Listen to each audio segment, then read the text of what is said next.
Alleluia,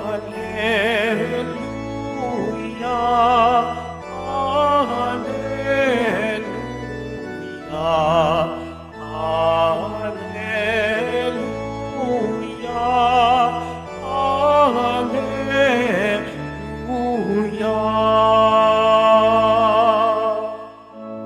Espiritong isusugo,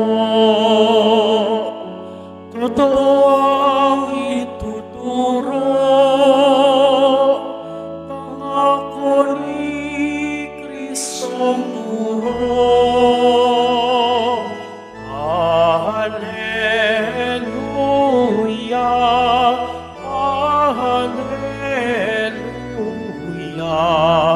Alleluia, Alleluia.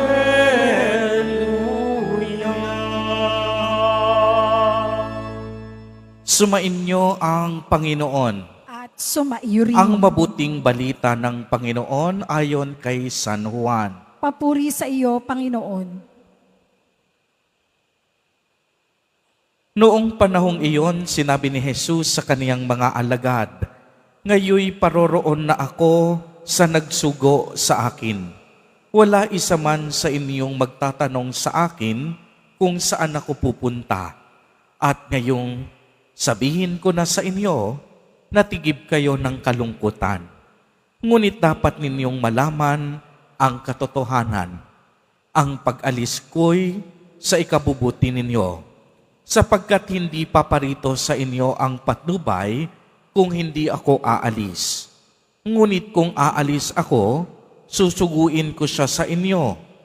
Pagdating niya ay kaniyang patutunayan sa mga tao, sa sanlibutan, na mali ang pagkakakilala nila sa kasalanan, at ipakikilala niya kung ano ang matuwid at kung ano ang kahatulan. Mali sila tungkol sa kasalanan, sapagkat hindi sila nananalig sa akin. Tungkol sa matuwid, sapagkat ako'y paroroon sa Ama at hindi na ninyo makikita. Tungkol sa kahatulan, sapagkat hinatulan na ang pinuno ng sanlibutang ito." Ang mabuting balita ng Panginoon. Pinupuri ka namin, Panginoong Heso Kristo. Magsiupo muna ang lahat. Magandang hapon po sa inyong lahat, mga kapatid kay Kristo. Sa lahat po ng ating mga taga-subaybay sa iba't ibang online platforms at sa lahat ng ating mga kadiboto sa iba't ibang panig ng Pilipinas at maging sa buong mundo kung saan tayo ay naaabot ngayon ng ating live streaming. Mapayapang hapon din po sa inyong lahat. Purihin at dakilain natin ang ating Panginoon, ang mahal na poong Jesus Nazareno.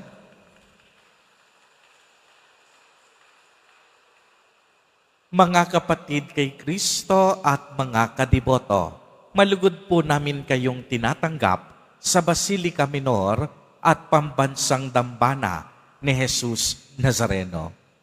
Narinig po natin sa ating ebanghelyo na hindi tayo iiwan ni Jesus Nazareno mag-isa.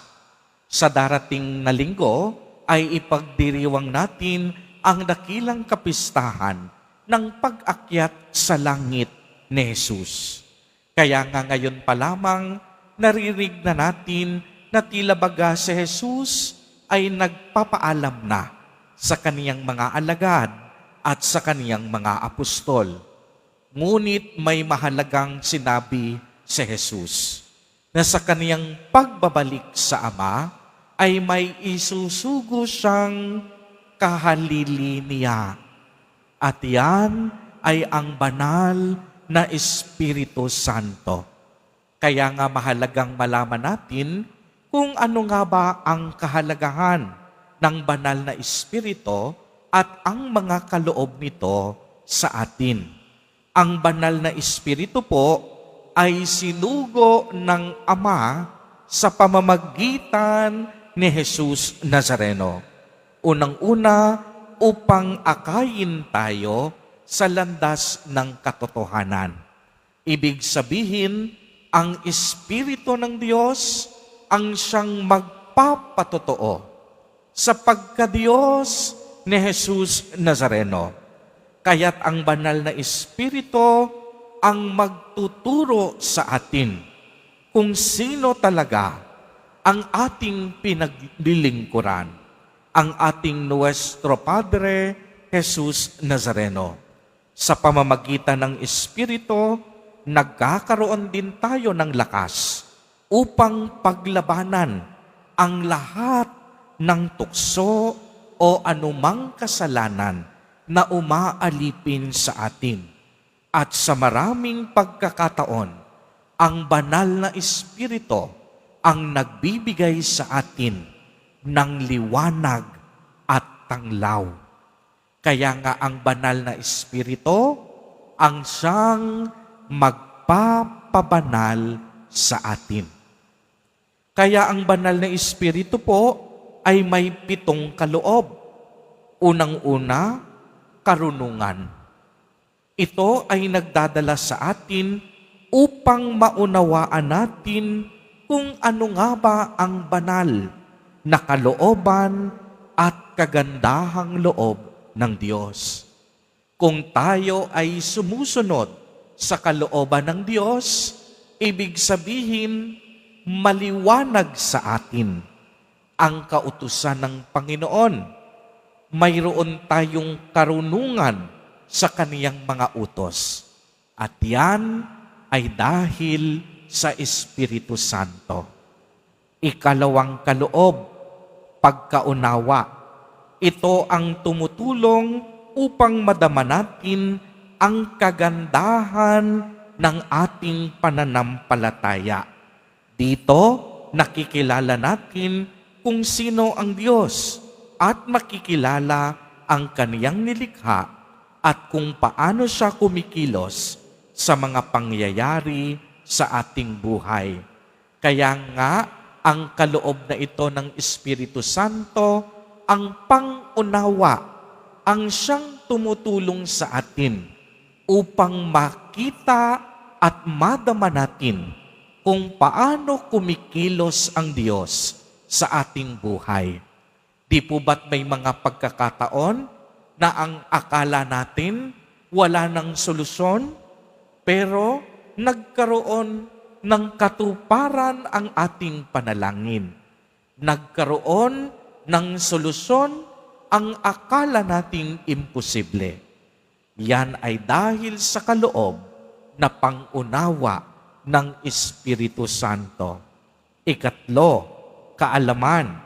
Ito ang umaakay sa atin upang matutunan natin kung sino ba tayo at ang ibang nilikha sa harap ng Diyos, upang mas lalo nating malaman kung paano siya paglingkuran sa araw-araw ng ating buhay. Kaya nga ang kaalaman ang nagbibigay sa atin ng iba yung pananampalataya upang sa gayon mapaglingkuran natin ang Panginoon. Ikaapat na kaloob, pagpapayo. Ito yung nagbibigay sa atin upang piliin ang pinakamagandang paraan kung paano maisa sa katuparan ang kalooban ng Diyos. Ikalima, katatagan.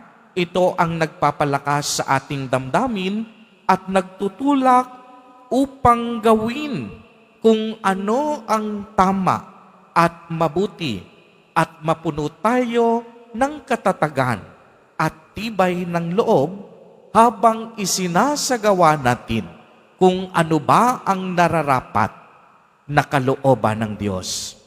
Ika-6, kabanalan.